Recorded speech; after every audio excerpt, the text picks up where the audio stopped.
Tubewell বাদ একথায় আমি একমত না। আজকে আমরা দেখব সেরকম কিছু কাজ কি কি কারণে টিউবওয়েল বাদ হতে পারে বা বাদ হয়ে যাওয়া টিউবওয়েল কি করে পুনরায় চালু করা যায়। একথা সত্য যে টিউবওয়েলের কিছু সমস্যা আছে যার কারণে টিউবওয়েল বাদ হতে পারে। সেই সমস্যাগুলো কখনো এড়িয়ে যাবেন না। দেখেন তো এরকম কোনো সমস্যা এড়িয়ে গেছেন কিনা, দীর্ঘদিন যাবৎ টিউবওয়েলে লবণ পানি ওঠে কিনা বা বালু ওঠে কিনা। যদিও এরকম কোনো সমস্যা দেখেন তো ধরে নিবেন এটা সম্পূর্ণ অকার্য। এই সমস্যা সমাধানের জন্য আপনি যে টাকা ব্যয় করবেন সেটা যাবে বিফলে।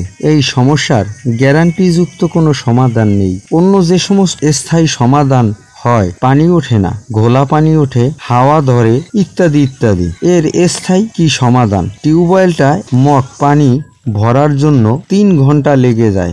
আপনার ফেলে রাখা টিউবওয়েলটিও দেখেন তো এই সমস্যা কিনা। তো আমি যে সমস্যার সমাধান করছি আপনিও এভাবে করুন তো ঠিক হয়ে যাবে। তো আমাকে এখন এই সমস্যার সমাধানের জন্য ঢালাই ভাঙতে হবে, ডি পাইপ পর্যন্ত মাটি খনন করতে হবে, টিউবওয়েল থেকে শুরু করে ডি পাইপ পর্যন্ত চেক করতে হবে। কোনো একটা জায়গায় একটা লিক, আমাকে সেই লিকটাকে খুঁজে বের করতে হবে।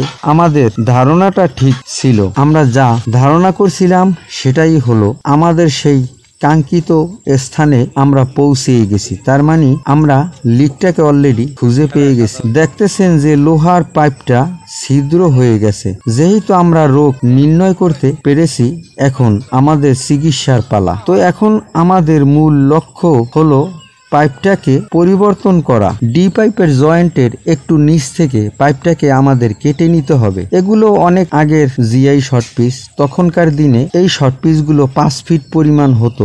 এখন সেই 5 ফিট আর দেয় না টিউবওয়েলওয়ালারা, এখন 2 থেকে 2.5 ফিটের শর্ট পিস দেয়। এই শর্ট পিসটা এখন আর আপনি পাচ্ছেন না। এখন যেটা পাচ্ছেন সেটা 2 ফিটের ডি পাইপও ব্যবহার করতে পারি। আমরা কিন্তু দেখেন এখানে ডি পাইপ ব্যবহার করছি। যেহেতু আমাদের এখানে ঢালাই ভাঙাটাই প্রয়োজন হয়েছে, এর সাথে আমরা মোটরের লাইনটাও সংযোগ করে দিব। এক খরচে আমাদের 2 কাজ সম্পূর্ণ হয়ে যাবে। যে সমস্যা সমাধান করলাম, এই সমস্যা ভবিষ্যতে আবারও যে দিবে না তার কোনো গ্যারান্টি নেই। এর আগাম কিছু তদবির দিয়ে রাখা উচিত। আর সেই তদবির হলো লোহার পাইপটা এবং লোহার ফিটিং এতে অক্সিজেন পেতে পারে। লোহার পাইপ এবং লোহার ফিটিং অক্সিজেন পেতে দেয়া যাবে না। তো আমরা যেই জায়গায় লোহার ফিটিং বা পাইপ ব্যবহার করছি ওই জায়গাগুলো রং দিয়ে পুরো সিল করে দিব। আমাদের লোহার মালামালগুলো সেফ হয়ে যাবে, অক্সিজেন সংমিশ্রণে আসবে না।